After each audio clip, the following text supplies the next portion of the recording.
The phone rang just as I was bringing the cup of tea to my lips. It was that perfect moment of the morning when the sun was barely beginning to slip through the lace curtains that I myself had embroidered 30 years ago. The light created golden patterns on the kitchen table, that worn wooden table where I had served thousands of breakfasts, where I had celebrated birthdays, where I had cried losses. My hands trembled slightly as I set down the cup. 82 years weigh on the bones, especially on cold mornings like that one. The tea spilled a little onto the white porcelain plate with blue flowers, the same set my husband gave me on our 20th anniversary. Only 3 complete cups remained. Time takes away so many things. Hello. My voice came out raspier than I expected. It was Valeria, my daughter. My heart gave a leap as it always did when I heard her voice, although it was no longer the leap of joy it used to be. Now there was something more, something that felt like a stone in my chest. "Mom," she said, and in that single word I could detect something: urgency, perhaps triumph, perhaps contempt. "I'm calling to let you know. We're leaving on a trip tomorrow. We used the money from your savings. Bye." The world stopped. It wasn't a dramatic stopping, like those seen in movies. It was more like someone had pressed a pause button on my life. The steam from the tea kept rising in delicate spirals. The wall clock kept ticking, that sound that had been the soundtrack of my life for decades. The radio kept murmuring morning news from the living room. My fingers squeezed the receiver so hard that my knuckles turned white. The blue veins in my hands became more pronounced, like rivers on a map of wrinkled skin. Each wrinkle told a story. The ones on my hands told stories of work, of washing clothes by hand when there was no money for laundry service, of cooking for 5 mouths with a budget that barely stretched for 3, of sewing until late at night to make costumes for my children for school plays. "I understand," I said finally, and my voice sounded strangely calm. "But you forgot something." There was a silence on the other end of the line. I could imagine her perfectly standing in her modern kitchen, that kitchen I could never have, with stainless steel appliances and granite countertops. She probably wore one of those elegant robes that cost what I earned in a month when I worked, her brown hair perfectly styled, her nails freshly done. My daughter had become someone I didn't recognize. "What are you saying?" she asked, and there was irritation in her voice, as if I were a nuisance, as if after stealing my savings, I didn't even have the right to speak. I laughed. It was a laugh that came from somewhere deep in my chest, a place where I kept all the disappointments, all the sorrows, all the sleepless nights, wondering where I had failed as a mother. It wasn't a bitter laugh, although I had every right for it to be. It was a laugh of irony, one of those that come out when reality is so absurd that there's no other option but to laugh. "The money you used," I said, savoring each word as if it were my last bite of food. "Actually," but I didn't finish the sentence immediately. I let the silence stretch out thick as honey. I could hear her breathing accelerate on the other end of the line. I could feel her confusion, perhaps her first glimpse of unease. I closed my eyes and let myself be carried away by memory. That money, those savings I had kept for years, each bill had a story, each coin represented a sacrifice. I remembered the first time I opened that savings account, almost 40 years ago. Valeria was 7 years old then. She was a sweet girl, with an easy smile and bright eyes that looked at everything with wonder. She used to climb onto my lap and ask me to tell her stories. I would invent tales of princesses and dragons while braiding her hair, feeling the warm weight of her little head against my chest. Where had that girl gone? The bank smelled of old paper and ambition. It was a small building in the town center, with marble floors that were always cold. I wore my best dress, although best is a relative term when your wardrobe consists of 3 dresses you've mended more times than you can count. The manager, a chubby man with a mustache and vest, looked at me with condescension when I told him I wanted to open a savings account. "How much do you want to start with?" he asked me, clearly expecting me to say a ridiculous amount. "With 20 pesos, I replied, raising my chin. Those 20 pesos I had earned cleaning houses for 2 weeks. He smiled smugly, but opened the account. He didn't know then, that arrogant man with his expensive suit and contemptuous look, that this humble woman before him was going to deposit money in that account every month for 40 years, without fail. Not once.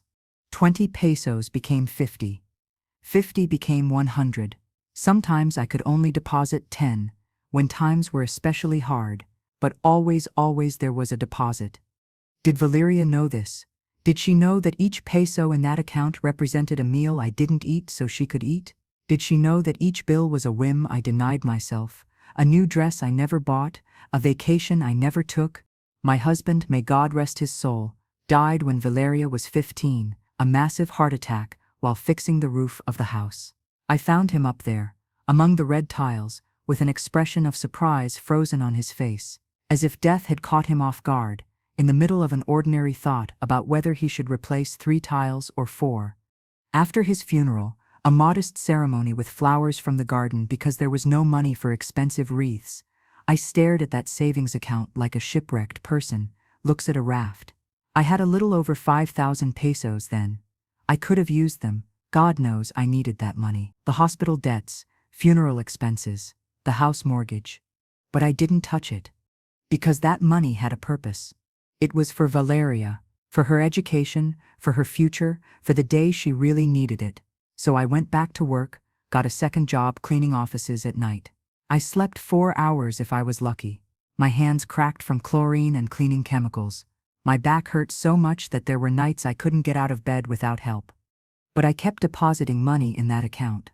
Month after month, year after year. Valeria grew up. She became beautiful, my girl, tall and slender, with her father's hair and my small nose. She was intelligent too. She got good grades without much effort. Teachers told me at parent meetings that she had potential, that magic word that made my heart swell with pride. Your daughter could go to university, her literature teacher once told me, a young woman with glasses and a serious expression. She has talent for writing, but she would need support, of course. University isn't cheap. That night, I counted the money in my savings account. There were more than 20,000 pesos. It wasn't enough, but it was a start. I would work harder, sleep less, whatever was necessary. I told Valeria about my plan that same week. We were having dinner, just the two of us at that table that now seemed too big without my husband. I had made rice with beans, the same dish we had eaten thousands of times. Sometimes I could afford to add a little chicken, but not that week. Valeria, my love, I said, taking her hand across the table. I've been saving for your university. She looked up from her plate. In her eyes I saw something I didn't know how to interpret. Then, now, with the weight of years and experience, I recognize what it was. Indifference. I don't know if I want to go to university, Mom, she said, withdrawing her hand. It's boring. Besides, Marcos says I don't need it. Marcos, the boyfriend. A 23-year-old boy with a noisy motorcycle and a smile that hid too many things. He worked in a mechanic's shop and perpetually smelled of motor oil and cigarettes. I couldn't stand him, although I tried to hide it. A mother knows when a man isn't good for her daughter. You know it in your gut, in that deep place where maternal intuition lives. Marcos doesn't understand, I said, trying to keep my voice calm. Education is important. It's your future. My future is what I decide it to be, she replied, and there was an edge in her voice that cut me. Not what you decide for me. She got up from the table without finishing her dinner and went to her room. I heard the door slam. I heard the volume of her music rise to levels that made the walls vibrate. I was left alone in the kitchen, looking at her half-finished plate, feeling my eyes fill with tears I refused to shed. But I kept saving. Valeria didn't go to university. She married Marcos 3 months after graduating from high school. It was a small wedding at City Hall. She wore a white dress we bought at a secondhand store. I tried to smile in the photos, but when I look at them now, I can see the sadness in my eyes.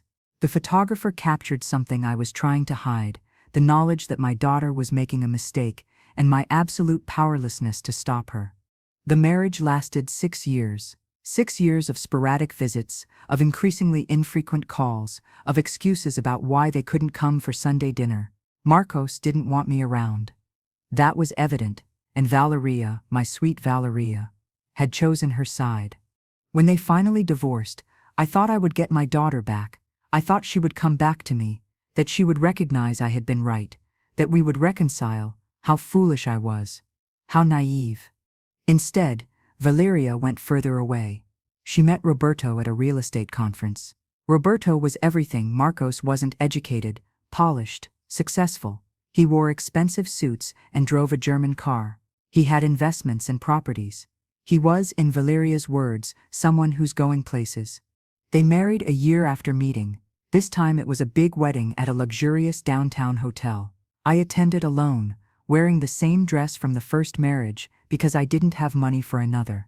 I sat in the back of the church, watching my daughter walk down the aisle toward a man who barely looked her in the eyes. Roberto was too busy waving to his business partners, smiling for the cameras, making sure everything looked perfect for social media. At the reception, Valeria barely spoke to me. She was too busy being the perfect bride, smiling for photos, dancing with her new husband, thanking guests for expensive gifts. I stayed at my table, eating a piece of cake that tasted like cardboard in my mouth, watching my daughter shine in a world where I had no place. "Are you the mother?" an elegant woman who sat next to me asked. She wore a designer dress and jewelry that probably cost more than my house. "Yes," I replied. "I'm Valeria's mother." "You must be very proud," she said, with a smile that didn't reach her eyes. "Your daughter has married very well. Roberto is a man with resources." I nodded, not trusting my voice to respond. Proud? Should I be proud that my daughter had chosen a man for his bank account? That she had relegated me to a supporting role in her life, like an extra in her perfect movie? That night, after the wedding, I returned home alone. The bus was almost empty. Outside it was raining, one of those cold November rains that chill to the bone. When I arrived at my door, my shoes were soaked. My feet hurt. I was 80 years old then, and each of those years weighed like stones on my back.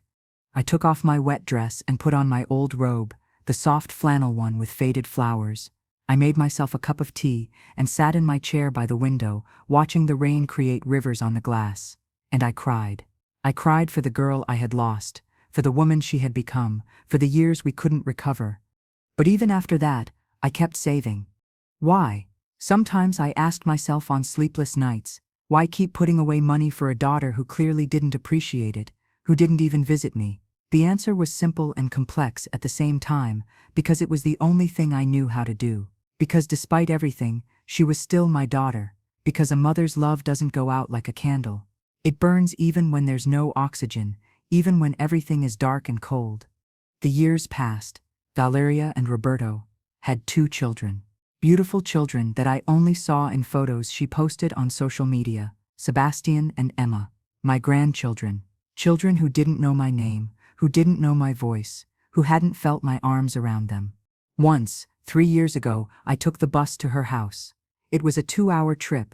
I carried gifts for the children, modest toys I had bought with my pension. Hand-painted wooden toys, the kind of things I used to make for Valeria when she was little. I rang the doorbell of her house, a modern mansion with perfectly manicured gardens and a fountain in front. Roberto opened the door. He looked at me the way you look at an unwanted door-to-door salesman. "Yes," he said, as if he didn't know me, as if I weren't the grandmother of his children. "I'm Elena," I said, my voice small. "Valeria's mom. I came to visit the children." "It's not a good time," he replied, without an ounce of shame. "We're busy." Behind him, I could see a piece of the house. Marble floors, elegant furniture, a crystal chandelier hanging from the ceiling, and in the back, I managed to see Valeria. She saw me too. Our gazes met for a second. I waited for her to say something, to tell Roberto to let me in, to run toward me with open arms like she used to when she was a child. But she just turned around and left. Roberto closed the door. I stood there, holding my pathetic gifts, feeling tears roll down my cheeks. A neighbor walking his dog looked at me with pity. That look was worse than rejection. It was confirmation that I was exactly what I appeared to be: a pathetic old woman, rejected by her own family. I returned home on the bus with the undelivered gifts. I stored them in my closet, where they still are, waiting for children who will never come looking for them. After that day, I stopped trying. Valeria's calls became even less frequent, a couple of times a year maybe, always brief, always superficial. "How are you, Mom?" "Fine.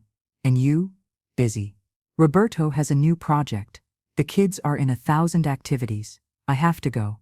I'll call you soon. But soon never came.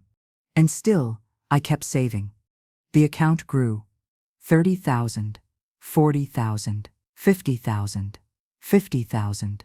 Each deposit was an act of faith or perhaps madness. At 82, living on a miserable pension, I kept depositing part of my money each month into that account that bore Valeria's name.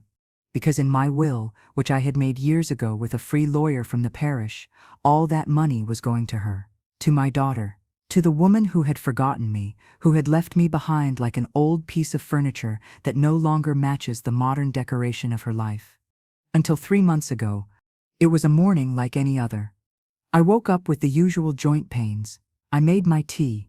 I sat at the table with my toast and jam, the cheap supermarket jam that tasted more like sugar than fruit. I turned on the radio and listened to the news while looking out the window at the world waking up. And then the phone rang. It was the bank. A young woman with a professional and slightly bored voice. Mrs. Elena Martinez. Yes, that's me. I'm calling from National Bank. We have a problem with your savings account. My heart skipped a beat. That money, all my money. The first thing I thought was that it had been stolen from me. Hackers, those things they talk about on the news. But no, it wasn't that. What kind of problem? I asked, my voice trembling. Well, you see, the woman cleared her throat. Uncomfortable. We've received a request to close the account and transfer all the funds. The person who made the request presented a power of attorney. A power of attorney? I repeated, confused. I haven't given any power of attorney. There was a pause that was too long. According to our records, you signed a power of attorney 2 years ago, granting your daughter Valeria Martinez de Torres complete access to this account. The world tilted. I had to grab onto the table to keep from falling out of my chair. That's not possible, I said. I never, but then I remembered. 2 years ago, Valeria had come to visit me.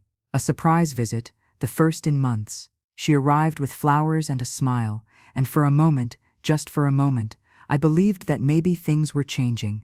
Maybe my daughter had remembered she had a mother. Maybe time had softened her. We sat in the living room. She told me about the children, about how Sebastian was learning to play piano, about how Emma had won an award at school. I drank her words like someone who has been in the desert drinks water. I was so hungry for connection with her that I didn't pay attention to the signs. Mom, she said at some point, while we were having tea, I need you to sign some papers. Papers? I asked, my attention completely on her face, memorizing every detail as if she could disappear at any moment. Yes, they're just legal papers. Roberto says it's important that you organize your affairs. You know, at your age, she left the sentence hanging in the air. It's for your own good, to make sure that if something happens to you, everything is in order. Her face was one of concern. She seemed genuine. I wanted to believe her. I needed to believe her. So when she took the papers out of her elegant designer purse, when she put the pen in my trembling hand, I signed without reading. I signed because it was my daughter asking me to do it, and I had waited 2 years for her to visit me, and I wasn't going to ruin that moment by questioning her. How foolish I was. What a foolish and desperate old woman. Mrs. Martinez, the bankwoman's voice brought me back to the present. Are you there? Yes, I whispered. I'm here. Do you wish to proceed with canceling the request? We're still in time. We can block the transfer if you request it right now. I opened my mouth to say yes. That, of course, cancel that transfer. That was my money, the work of my entire life. But the words didn't come out. Because at that moment, looking at my empty kitchen, my lonely life, my wrinkled hands that trembled holding the phone, an idea appeared in my mind. A terrible and brilliant idea at the same time. How much is in the account? I asked instead. 52,000 pesos, ma'am. 52,000 pesos. 40 years of sacrifice, 40 years of unrequited love, 40 years converted into a number. And she can access all of that? With the power of attorney, yes. She can empty the account completely if she wishes. I closed my eyes. I saw my life pass like a fast-forwarded movie. I saw the young mother I was, full of hopes and dreams. I saw my husband, his smile, his calloused but gentle hands. I saw Valeria as a child, laughing as she ran through the garden chasing butterflies. I saw all the moments when I chose to love her despite everything, again and again, even when she stopped choosing me. No, I said finally. Don't cancel anything. Are you sure? The woman sounded surprised. Completely sure. I hung up the phone and sat in the silence of my kitchen. The tea had cooled in the cup. The sun had changed position, creating new patterns of light on the worn floor, and I had made a decision.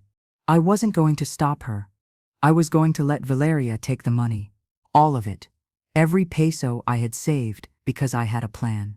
A plan that would make me seem like a crazy old woman, or perhaps the wisest of all women. Time would tell. For the next 3 months, I acted as if nothing had happened. I checked my bank account every week, waiting to see the movement. But Valeria hadn't touched the money yet. Maybe she was waiting for the right moment. Maybe she was planning something. It didn't matter. I had my own plan in motion. And then, this morning, the phone rang. Mom, I'm calling to let you know. We're leaving on a trip tomorrow. We used the money from your savings. Bye. And here we were. The money you used, I repeated into the phone, savoring the moment, actually wasn't for you, Valeria. Silence. A silence so deep I could hear my own heart beating. I could hear the wall clock. I could hear the refrigerator humming in the corner of the kitchen. I could hear the world holding its breath. What? Her voice was small now, uncertain. What are you talking about? That money, I continued. Each word clear and deliberate. I moved it 3 months ago. All of it. I moved it to another account. The account you emptied only had 1,000 pesos. Valeria, 1,000 pesos. I put there specifically for you. A lie. It was all a lie. The money was still there, in that account. The 52,000 pesos.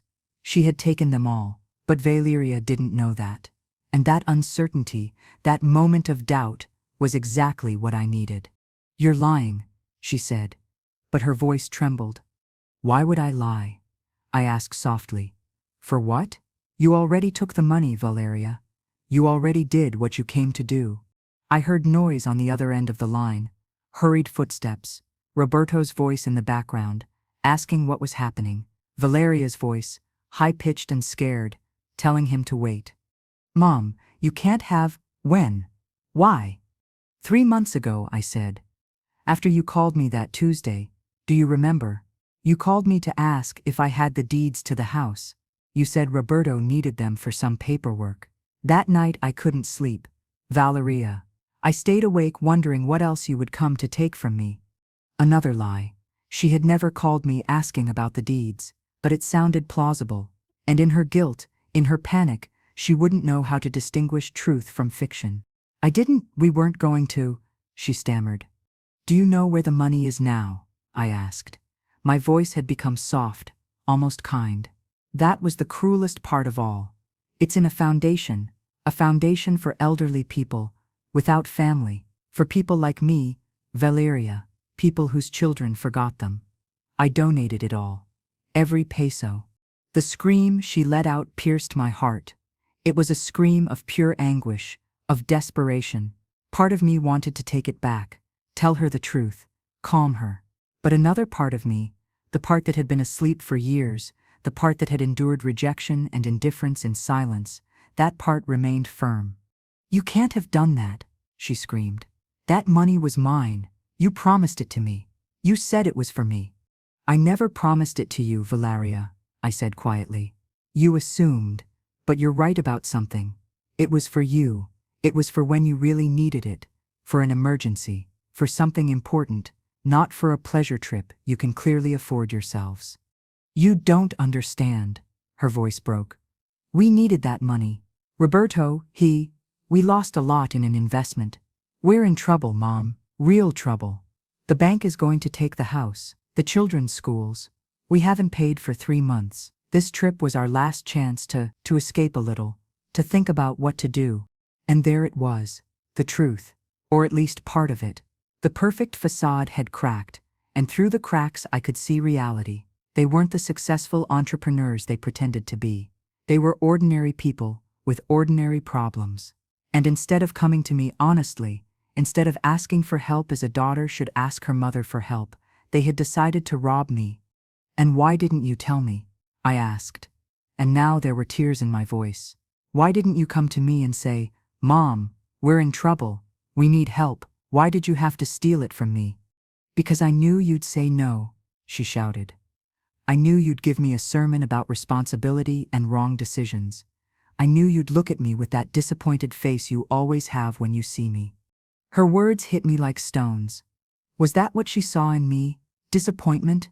Maybe she was right.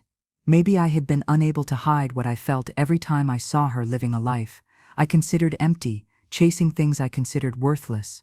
Valeria, I began, but she interrupted me. No, Mom.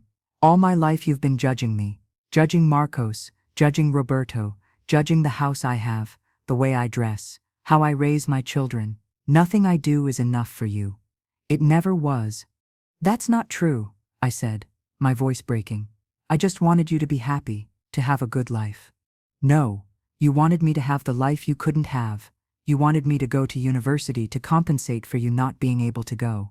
You wanted me to be something great to feel that your sacrifice was worth it. Each word was a knife. Maybe because there was some truth in them. Maybe I had projected my unfulfilled dreams onto her. Maybe I had been as selfish as she accused me of being. I only loved you, I whispered. I only wanted the best for you. I know, her voice softened a bit, and for a moment, just for a fleeting moment, I could hear my little girl again. But your love weighed so much, Mom. It weighed like a slab on my chest. Every time I saw you, I felt guilty for not being what you wanted me to be. The silence stretched between us. A silence of 40 years of misunderstandings, of unspoken words, of hugs that were never given. So what do we do now? She finally asked. If you really donated the money, we're lost, Mom. Completely lost. I closed my eyes. This was the moment. The moment when I should tell her the truth. The moment when I should admit that I had lied, that the money was still there in her bank account, waiting for her, that she could use it, that it was hers if she really needed it. But I didn't. Come visit me, I said instead. You and Roberto, the children too. Come to my house, today, now. What? Why? Because I need to see you. I need you to look me in the eyes when we talk about this. My voice broke completely. I need to see my daughter, my grandchildren, even if it's once before I die. Don't be dramatic, Mom. You're not going to die. I'm 82 years old, Valeria. Every day I wake up is a gift, and I may not have many more. Another silence. I could hear her breathing. I could hear her thoughts working, calculating. Was it worth it? Was there anything more to gain by visiting me? Okay, she said finally. We'll go, in an hour. She hung up without saying goodbye. I sat with the phone in my hand, trembling from head to toe. What had I done? What was I planning to do? I got up from the table with difficulty. My knees protested. My back screamed at me, but I forced myself to move. I had an hour to prepare the house, an hour to prepare what I was going to say to her, an hour to change the course of our lives, or to completely destroy what little remained between us. I started cleaning. I wiped the table, even though it was already clean. I arranged the cushions on the old sofa. I took out photos of Valeria as a child. Those photos I kept in a box because it hurt too much to have them in view. I put them on the coffee table. Valeria with her first lost tooth, Valeria at her elementary school graduation, Valeria and I hugging in the park, both smiling at the camera as if there was nothing wrong in the world. When had everything broken? I put water on to boil for tea. I took out the last cookies I had left, put them on the good plate. I looked at myself in the hallway mirror. An old woman looked back at me. Completely white hair, pulled back in a bun, deep wrinkles around the eyes and mouth, each one telling a story of laughter or tears. Eyes still bright, still alive, though surrounded by fatigue. I changed clothes. I took off my old robe and put on a simple but clean dress, one of the few that still fit me well. I put on a little perfume, the bottle my husband had given me on our last anniversary together. There was almost none left, but I saved what little there was for special occasions. Was this a special occasion? My daughter was coming to visit me. Yes, but only because she thought I had destroyed her only hope of financial salvation. She was coming out of anger, out of desperation, not out of love. But she was coming. That was what mattered. I waited. The minutes dragged like years. I sat in my chair by the window, the same chair where I had spent so many nights waiting for her to call, to write, to remember me. I watched the street, waiting to see her car. And then I saw it. A big black car, though not as new as I remembered. It had dents I hadn't seen in photos. The paint was dull in some places. Another reminder that the facade of perfection they showed the world was cracking. They stopped in front of my house. I saw Roberto get out first, his jaw tense, his expression of barely contained fury, then Valeria, and my heart skipped a beat at seeing her. She was thinner than in the photos. She had dark circles under her eyes. Her clothes, though elegant, looked wrinkled, and her eyes were red from crying. In the back, 2 children. Sebastian, 10 years old, in his private school uniform and expensive backpack. Emma, 7, in a pink dress and her hair in perfect ponytails. Both looked confused, looking at my small house with a mixture of curiosity and something that hurt me to recognize disdain. They knocked on the door, 3 dry, impatient knocks. I got up slowly, very slowly. Each step toward that door was a step toward something unknown, toward a precipice from which there might be no return. I opened. Valeria was there, in front of me. My daughter, my girl, the woman she had become. Our gazes met, and in that moment I could see everything. The pain, the rage, the fear, but also, buried very deep, something more, something that resembled love, or at least the memory of love. "Hello, Mom," she said, and her voice was so small, so fragile. "Hello, my love," I replied, and tears began to roll down my cheeks without permission. Roberto gently pushed me aside to enter.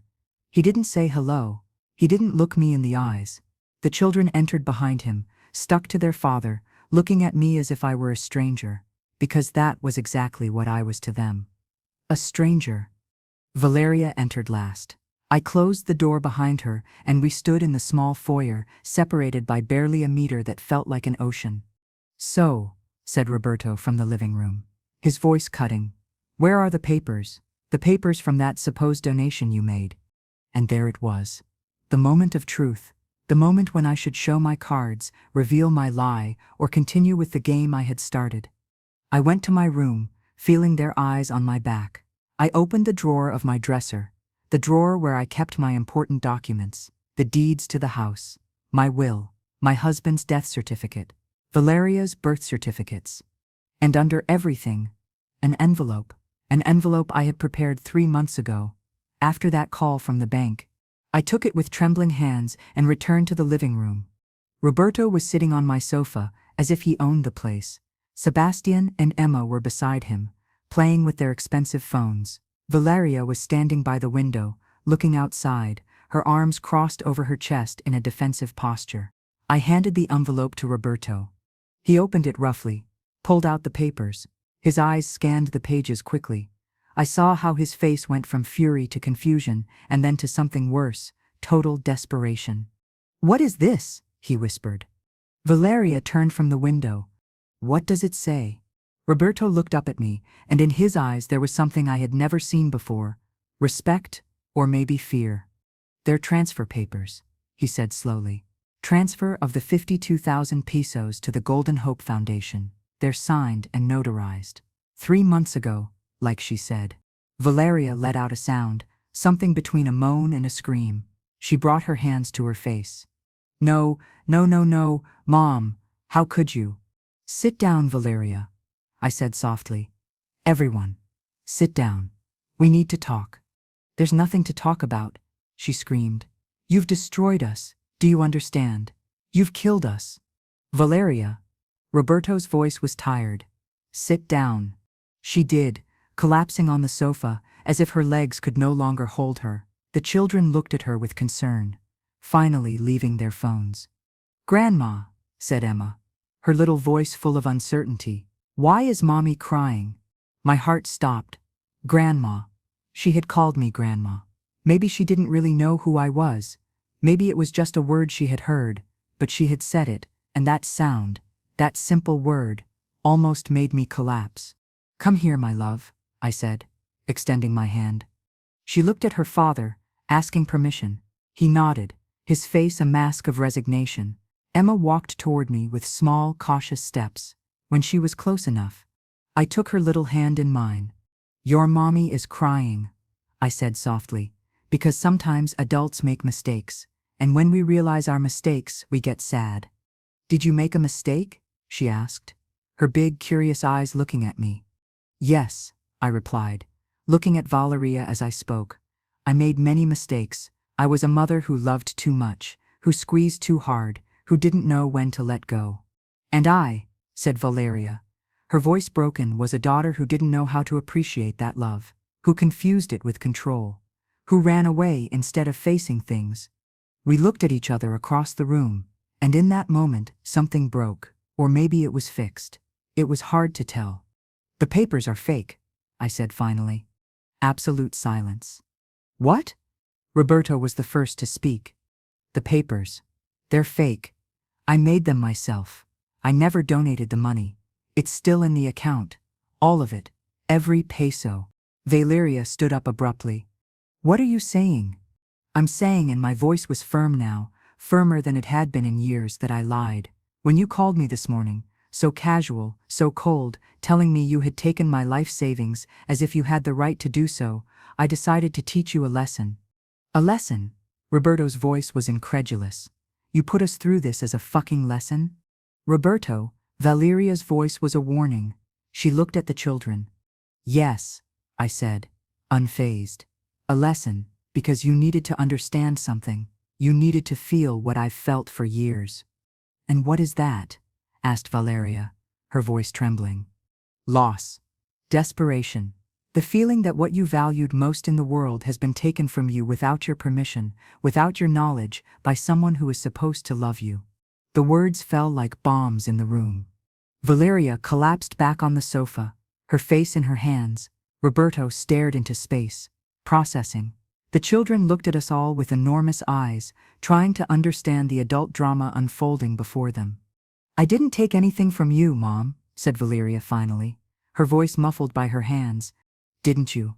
Didn't you take your presents from me? Your love? My grandchildren? Didn't you steal years of being a grandmother, of being part of your life, of feeling like I still mattered to someone? But you," she lifted her head, her eyes full of tears, "you made me feel bad. Every time I saw you, I could feel your disappointment. I could feel how you judged me. And you made me feel invisible," I replied, my own voice breaking, "as if I were a mistake in your perfect life. Something to be ashamed of." "I was never ashamed of you." "No? Then why at Roberto's wedding did you seat me in the back? Why did you never introduce me to your friends? Why, when I went to your house 3 years ago, did you close the door in my face?" "I didn't close the door on you. It was Roberto. And you let him. You turned around and left. You saw me standing there with gifts for your children, humiliated, rejected, and you turned around." Valeria was crying openly now, deep sobs that shook her entire body. "I'm sorry," she said through tears. "I'm so sorry, Mom. I was afraid." "Afraid of what?" "That if I let you in, if I let you be part of our lives, you would lose control again. That you would want to make all the decisions. That you would make me feel again like when I was a teenager and everything I did was wrong." I approached her. My knees screamed in protest, but I didn't care. I knelt in front of my daughter, took her hands in mine. "Valeria, my love, my beautiful girl, I never wanted to control your life. I only wanted to protect you. But I did it wrong. I know that now. I was too hard, too critical. I didn't know how to celebrate your victories because I was too worried about your possible falls. And I," she said, her fingers squeezing mine, "was too proud, too stubborn. I cut off all communication because it was easier than facing things, and in the process I took everything from you. I took a mother away from myself. I took a grandmother away from my children." We stayed like that, kneeling on the floor of my old living room, crying together for the first time in decades. Sebastian approached timidly. "Mom," he said, "is Grandma okay?" Valeria and I looked at each other, and miraculously started laughing through the tears. "Yes, my love," said Valeria. "Grandma is fine. We're fine." So, Roberto cleared his throat, still processing everything. "The money is there? Really?" I looked at him. This man who had been a barrier between my daughter and me. This man who had closed the door in my face. And I saw, surprisingly, that he also had tears in his eyes. "Yes," I said. "It's there. All 52,000 pesos, and you can use it." "We can't," Valeria began. "Yes, you can. It's what I saved it for when you really needed it, and clearly you need it now." "But we behaved terribly toward you," she said. "We don't deserve. A mother's love is not something you earn or deserve. Valeria, it simply is. Despite everything, despite the mistakes, despite the lost years, it simply is." Roberto stood up and walked toward us. He crouched down, getting to our level. "Elena," he said, and it was the first time he called me by my name. "I need to apologize. I've been an idiot. I've kept Valeria away from you. I thought you were a bad influence, that you were somehow less than us. But I was wrong, terribly wrong." I looked him in the eyes. I saw sincerity there. I saw shame. I saw regret. "We all make mistakes," I said softly. "What matters is what we do after recognizing them." The children, seeing that the tension had decreased, approached too. Emma climbed onto my lap, something she did without thinking, with the naturalness of a child who trusts. Sebastian sat next to his mother, his hand finding hers. "Grandma," said Emma, "why is your house so small?" Valeria scolded her. "No, it's okay," I said, laughing softly. "It's a valid question. My house is small because it's all I need, and because all my money, everything I could have spent on a bigger house, I saved for your mommy. For you. For us?" Sebastian seemed genuinely surprised. "Of course, you are my family. My blood, and family takes care of family. But we never took care of you," he said, and there was a wisdom in his words that broke my heart. "You can start now," I said simply. Valeria looked at me, hope shining in her eyes. Can we really start over?" "I don't know if we can start over," I said honestly, "but we can start from here. From this moment, we can build something new." "I would like that," she whispered. "I would like that very much." Roberto stood up. "Then let's do it," he said, his voice firm. "And Elena, I want you to know that we're going to pay you back every peso over time. But we'll pay you back." "No," I said, shaking my head. "The money is a gift, not a loan. It's what I wanted to do with it from the beginning.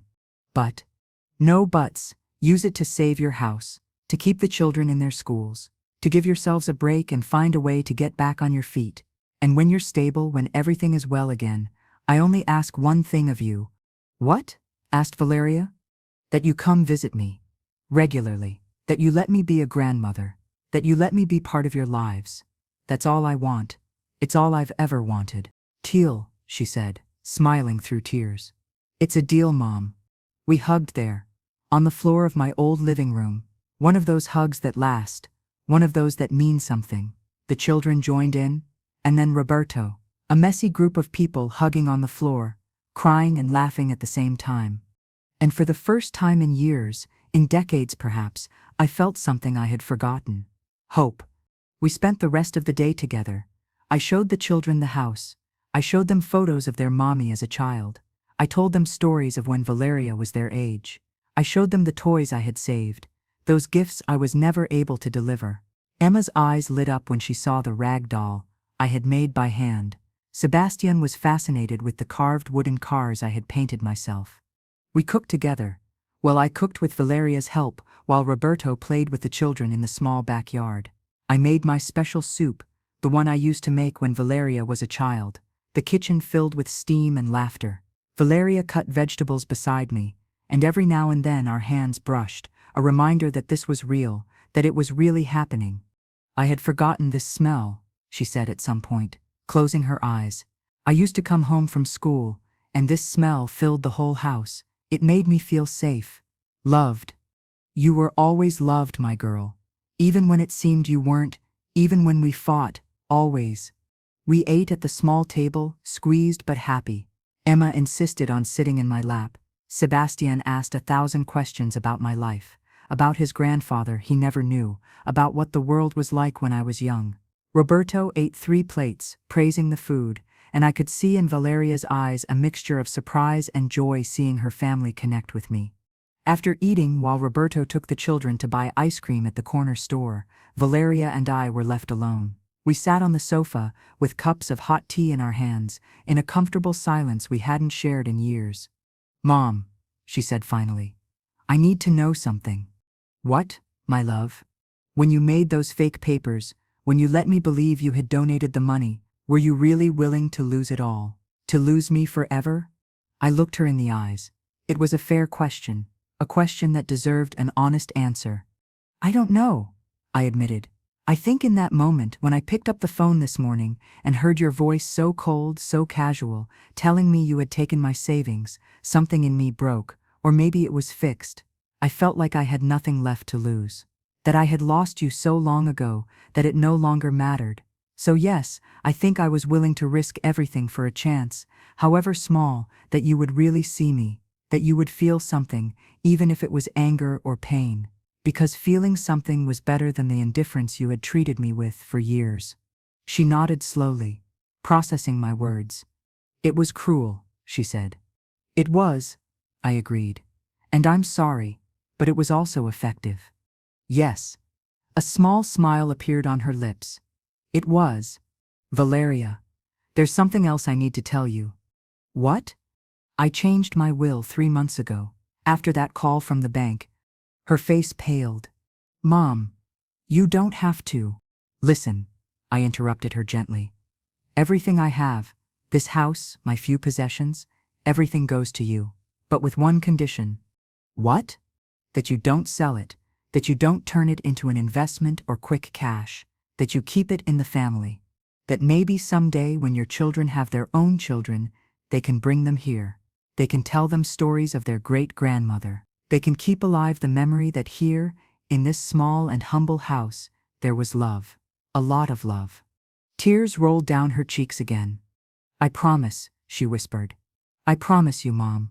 The door opened, and the children entered like a whirlwind, with ice cream in their hands and smiles on their faces. Emma ran toward me, almost spilling her ice cream in the process. "Grandma, Dad says we can come next Sunday. Can we? Will you teach me to sew like the doll you made?" "Of course, my love," I said, wiping a bit of ice cream from her nose. "We can do whatever you want." "And can I learn to carve wood?" asked Sebastian. "Like the cars you showed us." "Of course. Your grandfather was the best wood carver. I'll teach you everything he taught me." Roberto put a hand on my shoulder, a simple gesture but loaded with meaning. "Thank you, Elena," he said. "For everything. For the money, yes, but more than that, for not giving up on us, for fighting even when we didn't deserve it." "Families fight," I said simply. "It's what we do. We fight for ourselves, sometimes even against ourselves. But in the end, what matters is that we remain family." The sun was beginning to set when they finally prepared to leave. It had been a long, emotional, exhausting day, but it had also been the best day I'd had in years. Valeria hugged me at the door, a long, tight hug. "I love you, Mom," she whispered in my ear. "I'm sorry it took me so long to say it again. I love you too, my girl. I always did. I always will." "Next Sunday," she said. "I'll come early. Just me. We can have breakfast together, like we used to." "I would love that." I watched them drive away in their car, Emma waving furiously from the back window. I stayed at the door until they disappeared from my sight, then closed and leaned against the wood, exhausted but happy. My house felt different now. The same old furniture, the same worn walls, but there was something new in the air. Hope, promise, future. I poured myself another cup of tea and sat in my chair by the window. The city stretched out before me, the lights beginning to turn on one by one as night fell. Somewhere out there, my daughter was driving home with her family. My family. And tomorrow I would have to go to the bank. I would have to sign the papers so Valeria could access the money. I would have to make official what I had already promised, but that was for tomorrow. Tonight, I just wanted to sit here and savor this moment. this perfect and imperfect day, this day when I almost lost everything, and instead won everything back. The phone rang. I looked at it, my heart giving a little leap. Would it be her again? Had she already changed her mind? But when I answered, it was her voice, warm and soft. Mom, I just wanted to tell you we got home safely, and that, thank you, for everything, for giving us another chance. Don't thank me, my love. Thank you for accepting it. The kids won't stop talking about you. Emma is already planning everything you're going to sew together. Sebastian got a book from the library about carpentry. I smiled, feeling my heart expand in my chest. Tell them I'm waiting for them. And Valeria, about the money. Tomorrow I'll go to the bank at 10. Can you come with me? I'd like us to be together when we make the transfer. I'll be there, Mom. I promise. I know. There was a pause, and then, I love you, Mom. See you tomorrow. See you tomorrow, my girl. I love you too. I hung up the phone and held it against my chest for a moment, letting the tears of happiness roll freely down my cheeks. 40 years of saving, 40 years of sacrifice. And in the end, I hadn't bought a bigger house or a luxurious vacation or comforts for my old age. I had bought something much more valuable. I had bought back my family. I had bought a second chance for love. The money would be gone tomorrow. The 52,000 pesos would pass into Valeria's hands, and she would use them to save her house, to keep her children in school, to give her family the respite they needed, and eventually that money would run out.